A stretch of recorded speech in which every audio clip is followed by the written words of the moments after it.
Hello friends, my self doctor N K Bawaliya, principal of government science college Sikar, Rajasthan. कोविड-19 के दौरान हम राजकीय विज्ञान महाविद्यालय में वीडियो लेक्चर्स के थ्रू स्टूडेंट्स को कंटेंट्स प्रोवाइड करा रहे हैं, जिससे आप आसानी से अध्ययन करें। और इस कंटेंट को हम हमारे जो आपके व्हाट्सएप ग्रुप बने हुए हैं उनके ऊपर भी अपलोड कर रहे हैं। आप घर पर रहिए, सुरक्षित रहिए और अध्ययन कीजिए। और ये कंटेंट हम हमारे फेसबुक पेज के ऊपर भी अपलोड कर रहे हैं, personal Facebook page doctor N K Bavaliya के नाम से। उस पर भी आप देखें और अध्ययन करें।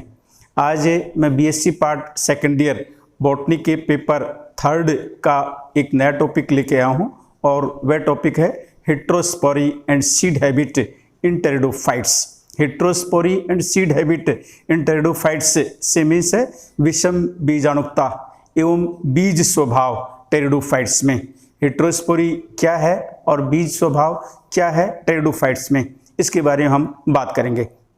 सबसे पहले हम बात करेंगे हेट्रोस्पोरी की, विषम बीजाणुकता की। हेट्रो मीन्स विषम, स्पोरी मीन्स स्पोर्स, यानी कि टेरिडोफाइट्स में कुछ ऐसे प्लांट्स होते हैं जिनमें डिफरेंट काइंड्स ऑफ स्पोर्स बनते हैं। और ये डिफरेंट काइंड्स ऑफ जो स्पोर्स होते हैं ये साइज में डिफ़र होते हैं, फंक्शन में डिफ़र होते हैं, मॉर्फोलॉजी में डिफ़र होते हैं, जो आसानी से आइडेंटिफाई किए जा सकते हैं। इन्हें माइक्रोस्पोर एंड मेगास्पोर के नाम से जानते हैं। हालांकि सभी टेरिडोफाइट्स में ऐसा नहीं होता है। कुछ टेरिडोफाइट्स हैं जिनमें करीबन 9 जेनेरा हैं टेरिडोफाइट्स के। उन 9 जेनेरा के अंदर इस प्रकार के हेट्रोस्पोरस कंडीशन देखने को मिलती है, और इन प्लांट्स को हेट्रोस्पोरस प्लांट्स के नाम से या हेट्रोस्पोरस टेरिडोफाइट्स के नाम से भी जानते हैं। ये टेरिडोफाइट्स कौन से हैं जिनमें हेट्रोस्पोरी पाई जाती है या माइक्रोस्पोर और मेगास्पोर पाए जाते हैं? उनमें बेसिकली आपके यूजी क्लास के अंदर सिलेजिनेला का नाम मुख्य रूप से आता है और मार्सिलिया का नाम मुख्य रूप से आता है। इसके अलावा और दूसरे जो 7 जेनेरा हैं, उन 7 जेनेरा के थ्रू यदि हम बात करें तो इन जेनेरा के नाम अलग अलग ग्रुप से आपको देखने को मिलेंगे। और इनका जो आइडेंटिफिकेशन है ये रशीद नामक साइंटिस्ट ने 1976 में किया था। और इनमें है एक आइसोइड्स, स्टाइलिड्स, पिल्लुलेरिया, रेग्निलिडियम, साल्विनिया, अजोला, प्लेटिजोमा। ये इस प्रकार के 9 जेनेरा हैं जिनके अंदर ये हेट्रोस्पोरी देखने को मिली है। इस हेट्रोस्पोरी की हम बात करें कि हेट्रोस्पोरी का ओरिजिन किस प्रकार से हुआ है या उत्पत्ति किस प्रकार की से हुई है। जैसे कि आपको शायद मालूम होगा, जो हायर प्लांट्स हैं, जिम्नोस्पर्म हैं या एंजियोस्पर्म हैं, उनमें पहले से ही हेट्रोस्पोरी देखने को मिलती है। लेकिन जो टेरिडोफाइट्स हैं इनके अंदर जो हेट्रोस्पोरी है ये हेट्रोस्पोरी का ओरिजिन हुआ है, और इस ओरिजिन के एविडेंसेज हमें देखने को मिलते हैं। और ये एविडेंसेज 3 रूप में हमारे सामने आते हैं।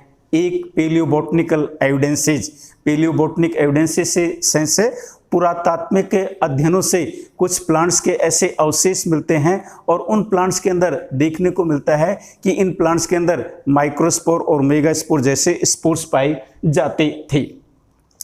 इन प्लांट्स का जब स्टडी करते हैं तो इस स्टडी से ये भी कंक्लूजन निकलता है कि इन प्लांट्स की जो स्पोरेंजिया होती थी, उन स्पोरेंजिया के अंदर जब स्पोर फॉर्मेशन होता था तो उस स्पोर फॉर्मेशन के समय सभी स्पोर्स में से कुछ स्पोर्स डीजनरेट हो जाते थे, और शेष स्पोर्स जब डीजनरेट हो जाते थे, जो शेष स्पोर्स रह जाते थे उनकी साइज के अंदर वृद्धि हो जाती थी, एनलार्ज हो जाती थी। और एनलार्ज होने से वो वो स्पोर्स साइज में बड़े हो जाते थे, जिन्हें मेगा स्पोर्स के नाम से जानते हैं। और शेष स्पोर्स छोटे रह जाते थे, जिन्हें माइक्रोस्पोर्स के नाम से जानते हैं। इस प्रकार से हम कह सकते हैं कि हेट्रोस्पोरी की जो उत्पत्ति है ये उत्पत्ति न सिर्फ आज हुई है, बहुत पहले से हो गई है। और इसके एग्जाम्पल्स हम देख सकते हैं लाइकोप्सिडा, स्फिनोप्सिडा, टेरोप्सिडा के मेंबर्स के अंदर देख सकते हैं। इस प्रकार के प्लांट्स लेट डिओनियन से लेकर के अर्ली कार्बोनिफेरस पीरियड में पाए जाते थे। और इन प्लांट्स के अंदर अवशेष में जो मिले हैं, जैसे लेपिडोकार्पोन है, लेपिडोस्ट्रोबस है, माजाकार्पोन है, प्लूरोमिया है, सिजिलेरोप्टस है, और क्लेमोकार्पोन है, क्लेमोस्टिकस है, पेलियोस्टेकिस है। इसी के साथ साथ में और दूसरे मेंबर्स में हैं जो स्पोइनोप्सिडा के हैं। इन मेंबर से कोई स्टडी करते हैं तो इनकी जो सीड स्टेज है उस सीड स्टेज को विलियमसन और स्कॉट नामक साइंटिस्ट ने 1894 के अंदर विशेष रूप से क्लेमोस्टिकिस बाइनियाना नामक प्लांट के अंदर बखूबी स्टडी की है। और इस स्टडी के अंदर उन्होंने बहुत सी संख्या के अंदर स्पोर्स को देखा है और वे स्पोर्स स्मॉल साइज के अंदर भी देखने को मिले हैं जो टेट्राड्स फॉर्म्स में पाए गए हैं, और उनके साथ साथ में कुछ ऐसे स्पोर्स भी देखने को मिले हैं जो बड़ी साइज के अंदर मिले हैं।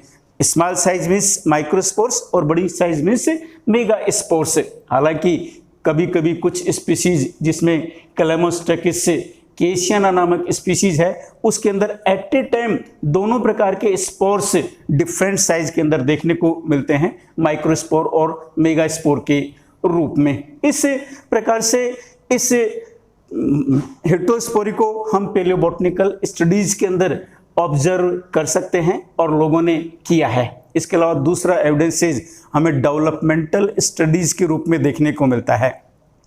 डेवलपमेंटल स्टडीज से तात्पर्य है कि जो प्लांट्स हमारे सामने हैं और उन प्लांट्स के अंदर किस प्रकार से स्पोर्स का फॉर्मेशन होता है आपको मालूम होगा, और आगे आप अध्ययन करेंगे जब स्पोर का फॉर्मेशन होता है तो स्पोरेंजिया के अंदर जो हायर प्लांट्स होते हैं जैसे टेरिडोफाइट्स हैं, डिप्लॉइड प्लांट्स हैं, और डिप्लॉइड प्लांट्स की जो स्पोरेंजिया होती हैं उन स्पोरेंजिया में लास्ट जो सेल्स होती हैं उन्हें स्पोर मदर सेल्स के नाम से जानते हैं, बीजाणु मात्र कोशिकाओं के नाम से जानते हैं।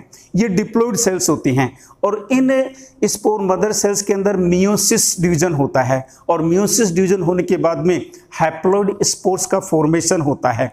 और ये जो स्पोर्स होते हैं ये स्पोर्स मे बी माइक्रो और मे बी मेगा स्पोर्स, ये प्लांट टू प्लांट वेरी करता है और डिपेंड करता है। जैसे हम कुछ प्लांट्स की बात करें, कुछ प्लांट्स के अंदर ये जो हेटेरोस्पोरी है डेवलपमेंटल केसेस के अंदर मियोसिस से पहले ही हमें दिखाई देने लग जाती है, और कुछ प्लांट्स के अंदर डेवलपमेंटल स्टडीज देखते हैं तो ये हेटेरोस्पोरी मियोसिस के बाद में देखने को मिलती है। फॉर एग्जाम्पल यदि हम बात करें सिलेजिनेला की बात करें तो सिलेजिनेला के अंदर पहले से ही माइक्रोस्पोरेंजिया और मेगा स्पोरेंजिया प्रेजेंट होती हैं। आल्दो अर्लियर स्टेज के अंदर जब स्पोरेंजिया प्रेजेंट होती है तो वे स्पोरेंजिया के अंदर जब तक स्पोर मदर सेल्स बनती हैं तब तक we can't identify that this is microsporangia और मेगा स्पोरेंजिया, लेकिन जैसे ही उसके अंदर मियोसिस होता है उसके बाद में हमें मालूम पड़ता है कि ये मेगा स्पोरेंजिया बनेगी या माइक्रोस्पोरेंजिया बनेगी। सिलेजिनेला के केस में स्पोरेंजिया के अंदर यदि सभी माइक्रोस्पोर मदर सेल या mega spore mother cells active रहती हैं और एक्टिव रहने के बाद में जब मियोसिस होता है यदि सभी एक्टिव रहती हैं तो उस केस के अंदर माइक्रोस्पोर्स बनेंगे, और सभी एक्टिव न रह करके सिर्फ एक ही एक्टिव रहती है और उसमें मियोसिस होता है तब उससे सिर्फ 4 स्पोर्स बनेंगे। तो एक तरफ इंडेफिनिट जब स्पोर मदर सेल्स हैं और उसमें मियोसिस होता है तो इंडेफिनिट स्पोर्स बनेंगे, और इंडेफिनिट स्पोर्स बनेंगे तो वे साइज के अंदर छोटे होंगे जिन्हें माइक्रोस्पोर्स कहेंगे, और ऐसी जो स्पोरेंजिया होगी वह माइक्रोस्पोरेंजियम के अंदर डेवलप होगी। दूसरी तरफ जब indefinite spore mother cells present हैं और उनमें से सिर्फ एक को छोड़ करके शेष डिजनरेट हो जाती हैं और उसी स्पोर मदर सेल के अंदर मियोसिस डिवीजन होता है तब 1 से 4 स्पोर्स बनेंगे, और ये चारों स्पोर्स मेगा स्पोर्स के रूप में बनेंगे, और 4 स्पोर्स को फूड न्यूट्रिशन या न्यूट्रिशनल पार्ट ज़्यादा मिलेगा, उस कारण से उनकी साइज बड़ी हो जाएगी और इस कारण से ये मेगा स्पोर के रूप में डेवलप होंगे, और ये जिस स्पोरेंजियम में बनेंगे उसे मेगा स्पोरेंजियम कहेंगे। दूसरी तरफ यदि हम बात करें मार्सिलिया की तो मार्सिलिया के केस के अंदर ऐसा नहीं होता है। मार्सिलिया के अंदर माइक्रोस्पोरेंजिया और मेगा स्पोरेंजिया प्रेजेंट होती है, और ये जो हेटेरोस्पोरी है मियोसिस के बाद में दिखाई देती है। मियोसिस से पहले जो स्पोरेंजिया होती हैं उन स्पोरेंजिया के अंदर सभी जो स्पोर मदर सेल्स होती हैं वो फंक्शनल होती हैं।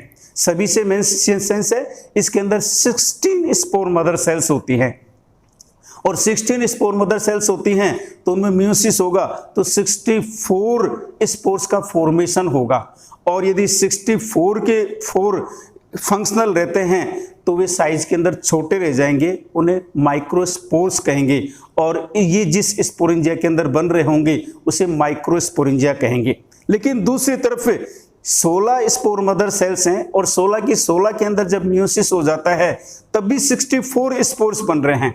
लेकिन इन 64 में से एक स्पोर ही फंक्शनल रहता है, रेस्ट 63 स्पोर्स डीजनरेट हो जाते हैं। और एक स्पोर फंक्शनल रहने पर वह साइज में और ज्यादा बड़ा हो जाएगा, यानी कि मेगा स्पोर के रूप में कन्वर्ट हो जाएगा। और इस स्थिति में इस स्पोरेंजियम को मेगा स्पोरेंजियम के नाम से जानेंगे। इस प्रकार से मार्सिलिया के अंदर हेटेरोस्पोरी मियोसिस के बाद में देखने को मिलती है और सिलेजिनला के अंदर मियोसिस से पहले देखने को मिलती है। इसलिए हम इसे कह सकते हैं कि डेवलपमेंटल स्टडीज के अंदर ये एविडेंस हमें दिखाई देता है।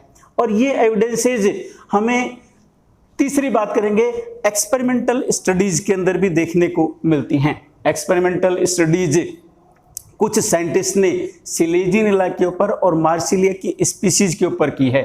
सिलेजिनला के ऊपर जियोबल नामक साइंटिस्ट ने 1905 में की है और मार्सिलिया के ऊपर सेटक नामक साइंटिस्ट ने 1910 के अंदर की है।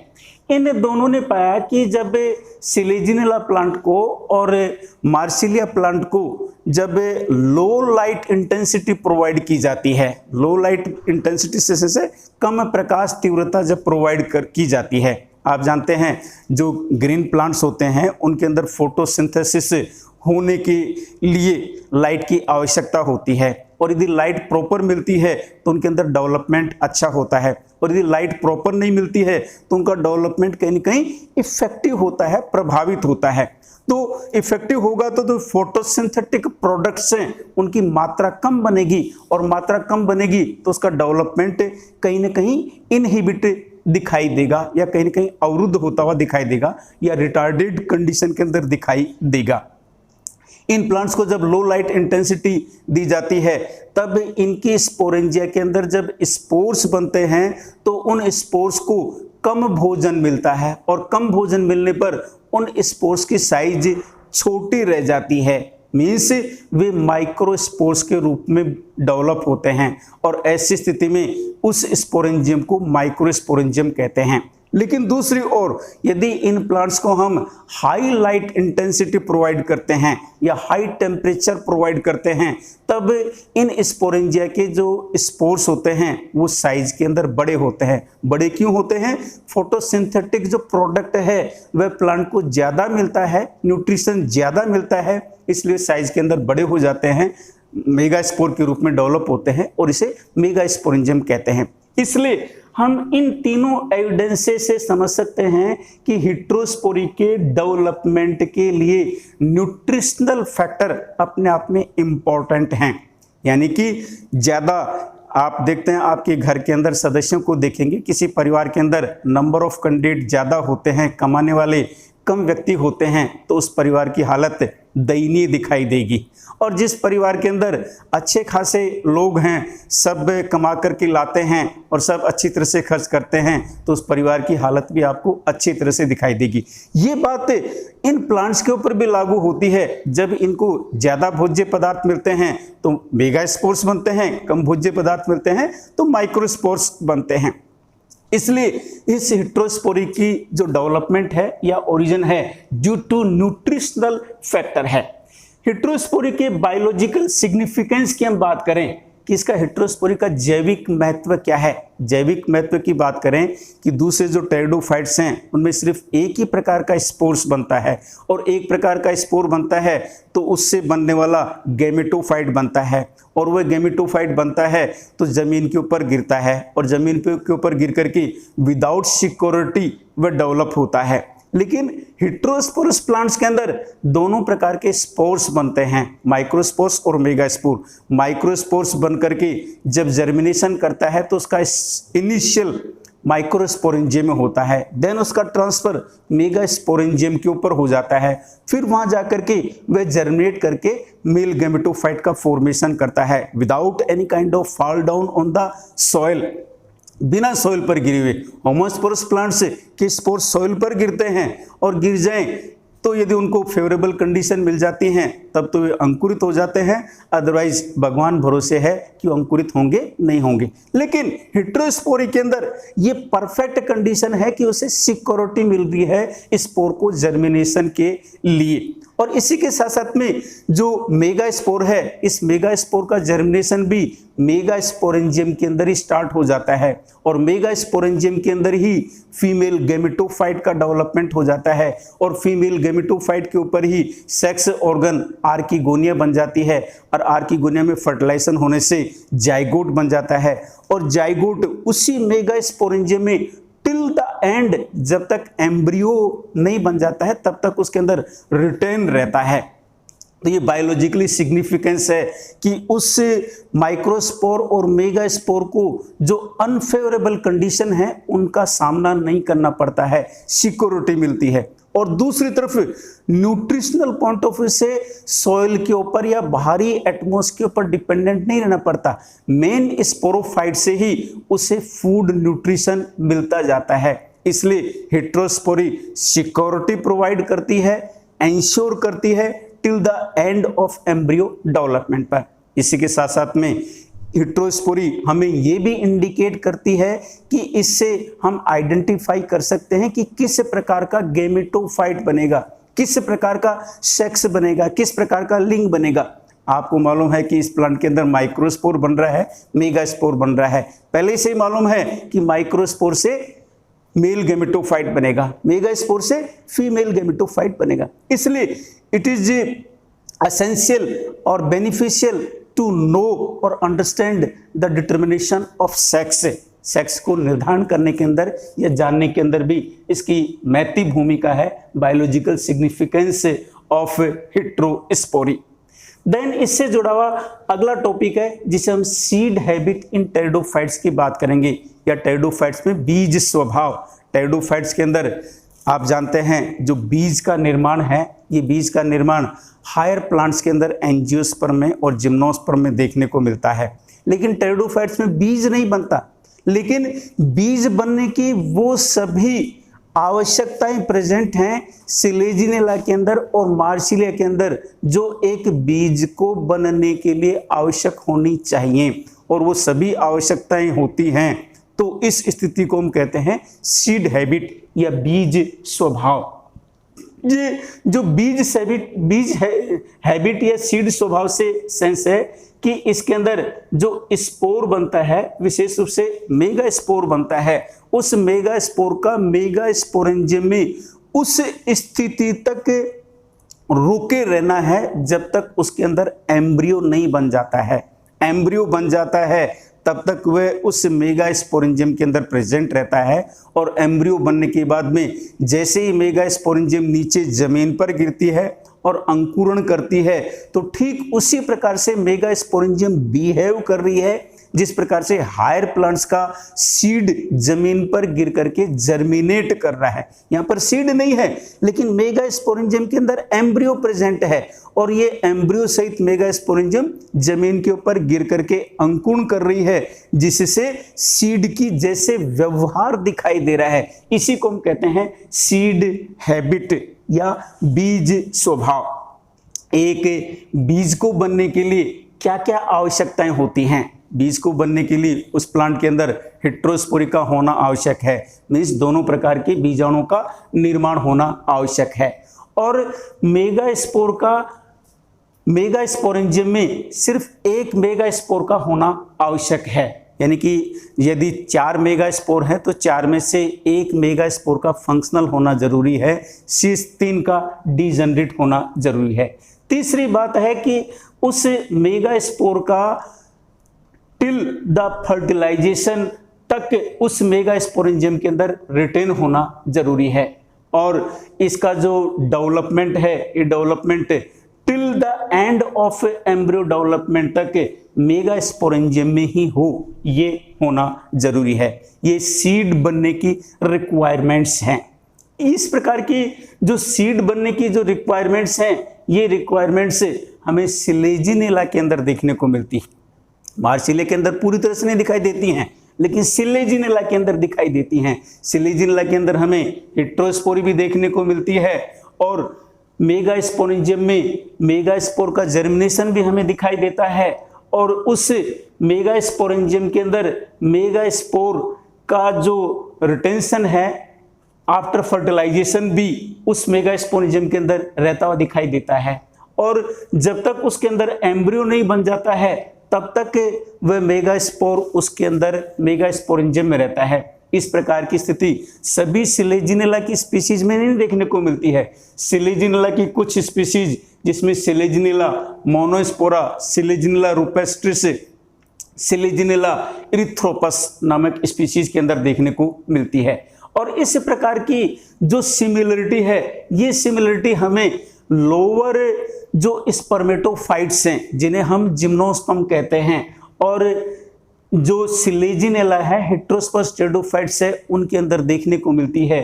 ठीक उसी प्रकार से जिस प्रकार से लोअर स्पर्मेटोफाइट्स में ओव्यूल के अंदर न्यूसेलस पाया जाता है, उसी प्रकार से सिलेजिनेला के अंदर ओव्यूल जैसी स्ट्रक्चर नहीं पाई जाती है, लेकिन न्यूसेलस के इक्विवेलेंट मेगा स्पोरेंजियम पाई जाती है। इस मेगा स्पोरेंजियम को ओव्यूल हम इसलिए नहीं कह सकते क्योंकि इसके चारों तरफ इंटेगुमेंट नहीं पाया जाता है, लेकिन न्यूसेलस के इक्विवेलेंट मेगा स्पोरेंजियम पाया जाता है।